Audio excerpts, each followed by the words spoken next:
Introduction. Our minds are a stage for a captivating drama, with two main characters in the spotlight. These characters are System 1 and System 2. System 1 is impulsive, intuitive, and operates automatically without conscious control. It is the part of our brain responsible for fast reactions and judgments, such as when we hear a loud and unexpected sound and immediately shift our attention to it.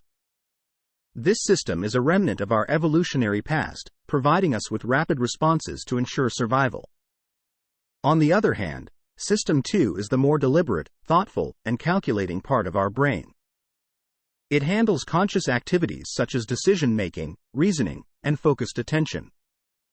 When we are looking for someone in a crowd, System 2 is responsible for recalling characteristics and helping us locate the person through deliberate focus. Maintaining this focus helps eliminate potential distractions and increases the likelihood of finding the person quickly. The interactions between System 1 and System 2 determine how we think, make judgments, and behave. These systems work in tandem, with System 1 providing quick and instinctual responses, while System 2 offers more careful and thoughtful reasoning. The relationship between these two systems determines how we balance intuition and deliberate thought in our decision-making processes. Our minds are like a theater where System 1 and System 2 play out their roles. These systems interact to influence our thinking, judgments, and actions.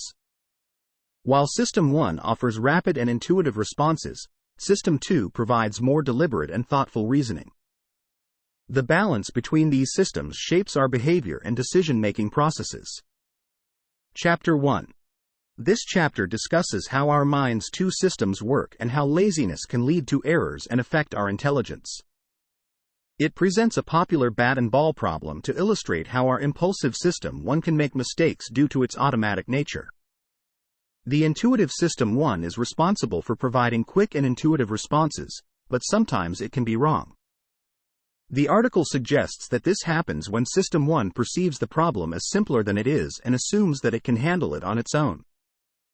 In contrast, System 2 is more deliberate and thoughtful. It handles conscious activities such as decision-making, reasoning, and focused attention.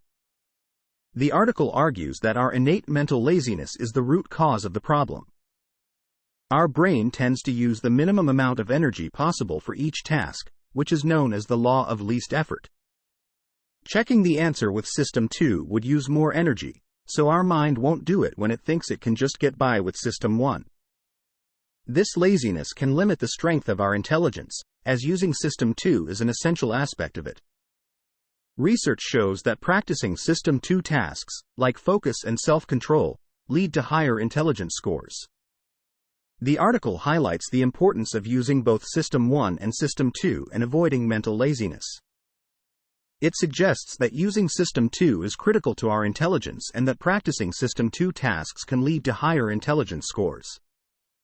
The bat and ball problem serves as an example of how our impulsive System 1 can make mistakes due to our innate mental laziness. Chapter 2. This chapter discusses the concept of priming, where exposure to a word, concept, or event influences our thoughts and actions. For instance, when we see the word fragment, so_p, we complete it as soup, if we have been primed with the word eat. Priming affects not only our thoughts but also our actions. In a study, participants primed with words associated with being elderly responded by walking at a slower pace than usual. What is interesting is that priming is entirely unconscious, and we do it without realizing it. The article argues that priming shows that we are not always in conscious control of our thoughts and actions. We are constantly being primed by social and cultural conditions around us. For example, research shows that exposure to the concept of money primes individualistic actions. People primed with the idea of money act more independently and are less willing to be involved with, depend on, or accept demands from others.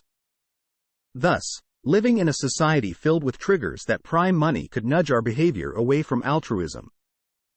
The article suggests that priming, along with other societal elements, can influence an individual's thoughts, choices, judgments, and behavior, which reflect back into the culture and heavily affect the kind of society we all live in. Therefore, it is crucial to understand how priming works and how we can be aware of it to make conscious decisions. The chapter discusses the unconscious process of priming, where exposure to certain words, concepts, or events influences our thoughts and actions. It argues that priming shows that we are not always in conscious control of our behavior and that societal elements like priming heavily affect the kind of society we live in. Hence, it is essential to be aware of the influence of priming and other societal elements to make conscious decisions. Chapter 3. This chapter discusses how our minds tend to make quick judgments, even when we lack sufficient information to make a rational decision. It provides examples of two cognitive phenomena, the halo effect and confirmation bias, that occur because our minds are eager to make quick judgments. The halo effect occurs when we oversimplify things without sufficient information, leading to judgment errors. For instance, assuming we like everything about Ben just because we found him easy to talk to. Confirmation bias, on the other hand, is the tendency to agree with information that supports our previously held beliefs and to accept whatever information is suggested to us. The article argues that these cognitive phenomena occur because our minds are eager to make quick judgments. However, this often leads to mistakes because we don't always have enough data to make accurate decisions. Our minds rely on false suggestions and oversimplifications to fill in the gaps in the data, leading us to potentially wrong conclusions. These cognitive phenomena happen without our conscious awareness and affect our choices, judgments, and actions. The article highlights how our minds tend to make quick judgments and the potential pitfalls of this cognitive shortcut. The halo effect and confirmation bias are two examples of cognitive phenomena that occur due to our eagerness to make quick judgments. However, these shortcuts can lead to mistakes and wrong conclusions because we lack sufficient information. Therefore, it is essential to be aware of these cognitive phenomena and to make conscious decisions based on accurate data. Chapter 4. This chapter discusses heuristics, which are mental shortcuts that our minds use to make quick judgments. While these shortcuts can be helpful, our minds tend to overuse them, which can lead to mistakes. The article provides examples of two types of heuristics, the substitution heuristic and the availability heuristic, and the mistakes they can lead to. The substitution heuristic is where we answer an easier question than the one that was actually posed. For instance, when asked about the success of a woman candidate for sheriff, we may instead ask ourselves if she matches our mental image of a good sheriff. This heuristic can lead to mistakes as we may reject a qualified candidate who does not fit our mental image of a good sheriff. The availability heuristic is where we overestimate the probability of something we hear often or find easy to remember. For example, we may consider accidental deaths more likely than deaths from strokes because we hear more about them in the media and remember them more easily. This heuristic can lead to inappropriate reactions to dangers as we may overestimate the probability of certain risks. The article highlights that heuristics are mental shortcuts that our minds use to make quick judgments, which can be helpful. However, the overuse of heuristics can lead to mistakes and wrong conclusions. Therefore, it is essential to be aware of these cognitive shortcuts and to make conscious decisions based on accurate data. The article discusses heuristics and the potential pitfalls of their overuse. The substitution heuristic and the availability heuristic are two examples of cognitive shortcuts that can lead to mistakes. However, with awareness and conscious decision-making, we can use heuristics to our advantage and avoid the potential pitfalls. Chapter 5. This chapter discusses how people struggle to understand statistics and make avoidable mistakes because of it. One effective way to make predictions on whether certain things will happen is to keep the base rate in mind, which is a statistical base that other statistics rely on. However, base rate neglect is extremely common because people focus on what they expect rather than what is most likely. For instance, if someone sees 5 red cabs pass by, they may start to feel it's quite likely that the next one will be yellow, but the probability that the next cab will be red will still be around 80%, and they should remember this base rate. Base rate neglect is a common mistake connected with the wider problem of working with statistics. People also struggle to remember that everything regresses to the mean, which is the acknowledgement that all situations have their average status, and variations from that average will eventually tilt back toward the average. For example, if a football striker who averages 5 goals per month scores 10 goals in September, their coach will be ecstatic. But if they then go on to score around 5 goals per month for the rest of the year, their coach will probably criticize them for not continuing their hot streak. However, the striker wouldn't deserve this criticism because they are only regressing to the mean.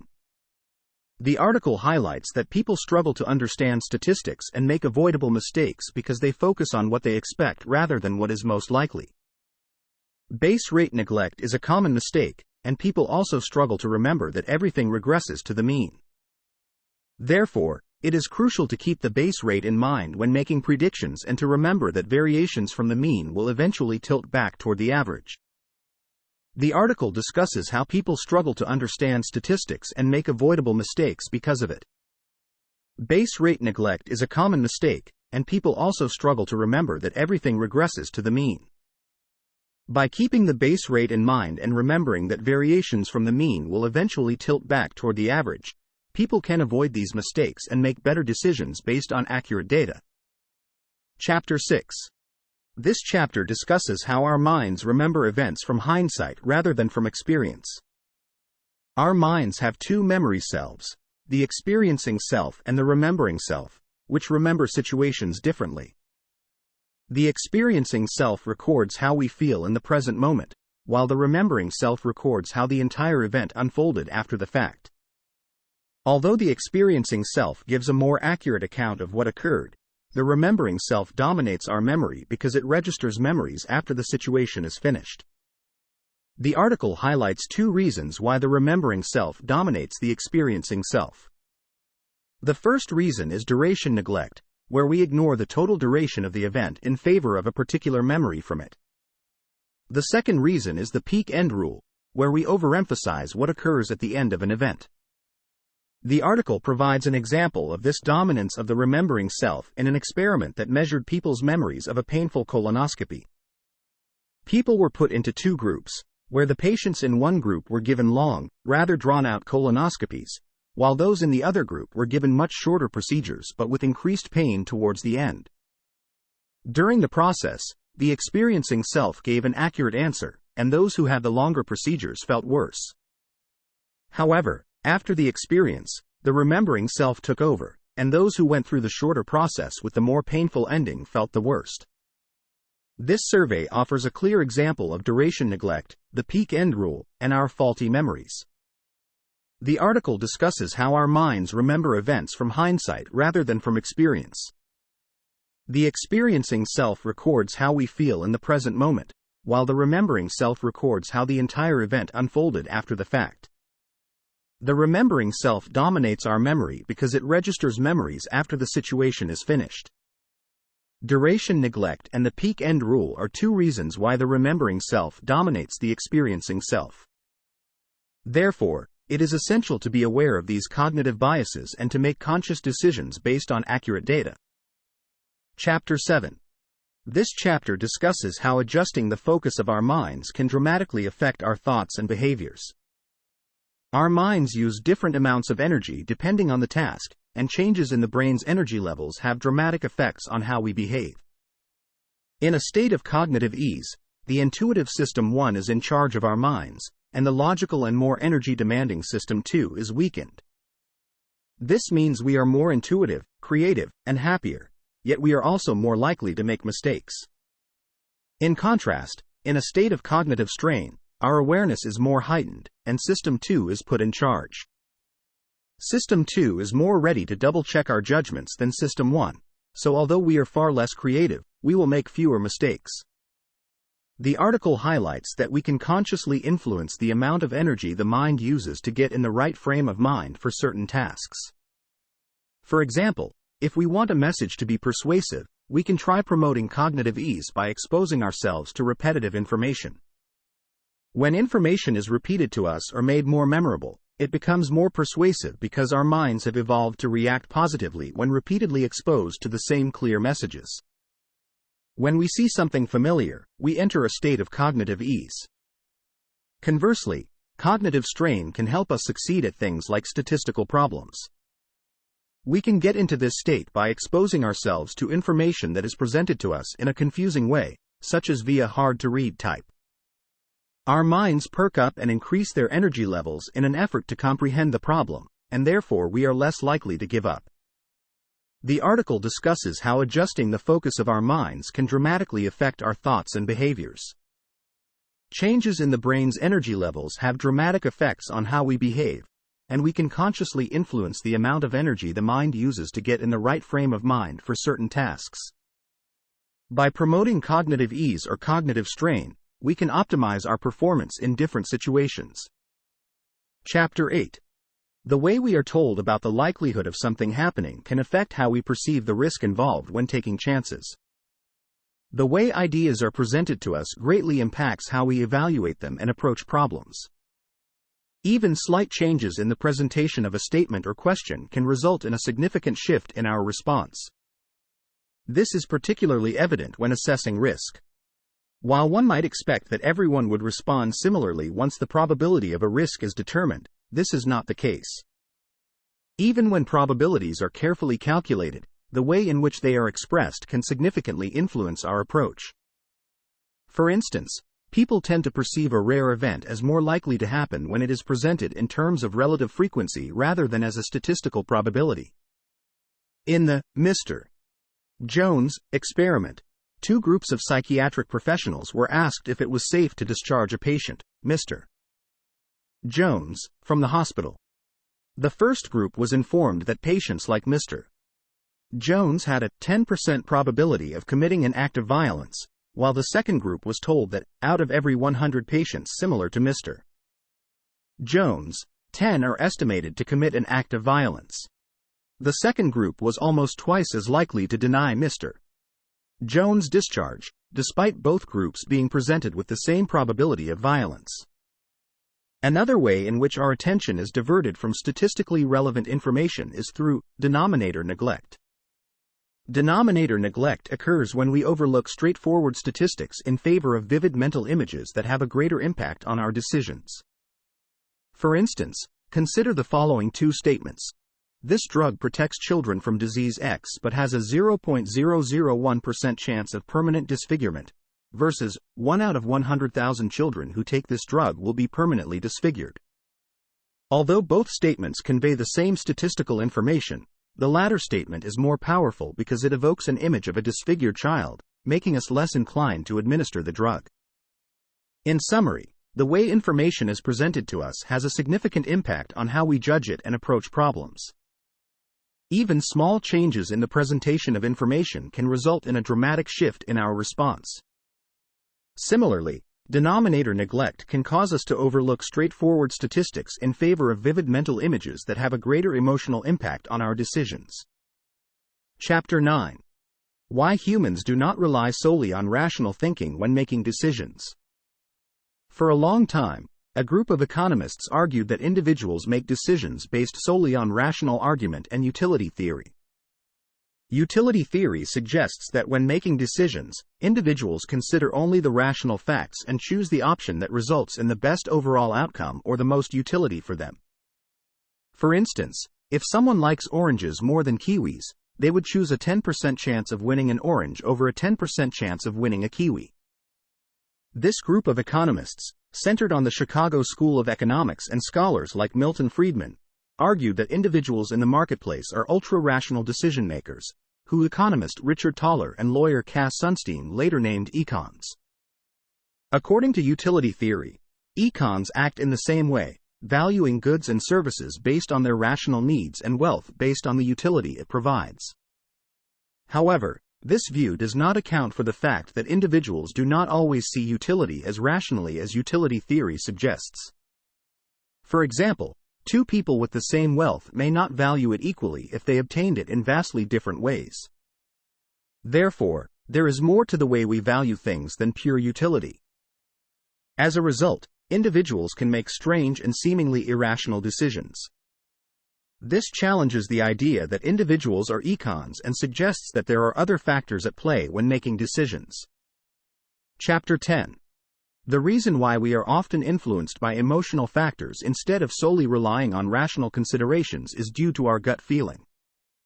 The limitations of utility theory have led to the development of prospect theory, which explains why humans don't always make rational decisions.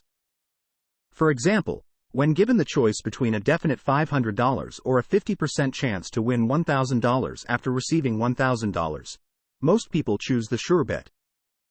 However, when given the choice between a sure loss of $500 or a 50% chance to lose $1,000 after receiving $2,000, most people take a gamble.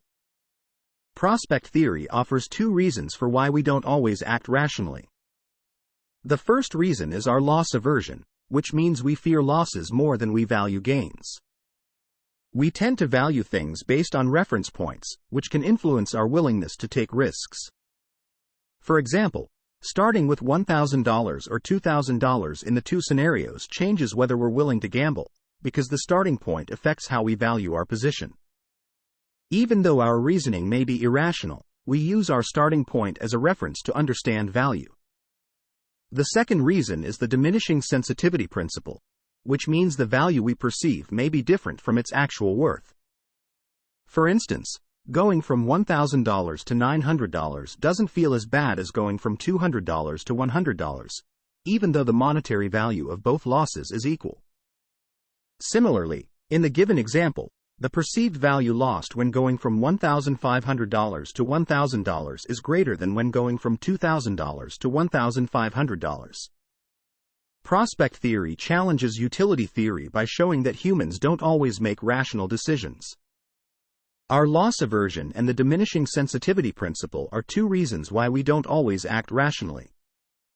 Prospect theory helps to explain why people make seemingly irrational choices, offering a new perspective on how humans make decisions. Chapter 11. The mind constructs complete pictures to comprehend the world, but these images can be false, leading to overconfidence and errors. Our minds use cognitive coherence to construct complete mental pictures to understand and explain concepts, such as the image we have of summer weather. However, we also rely on these mental images when making decisions, even when statistics and data contradict them. This overconfidence in our mental images can lead to mistakes and poor decisions. To overcome this overconfidence, we can use reference class forecasting, which involves using specific historical examples to make a more accurate forecast. For instance, we can recall the previous occasion when we went out on a cold summer day and decide what to wear based on that experience.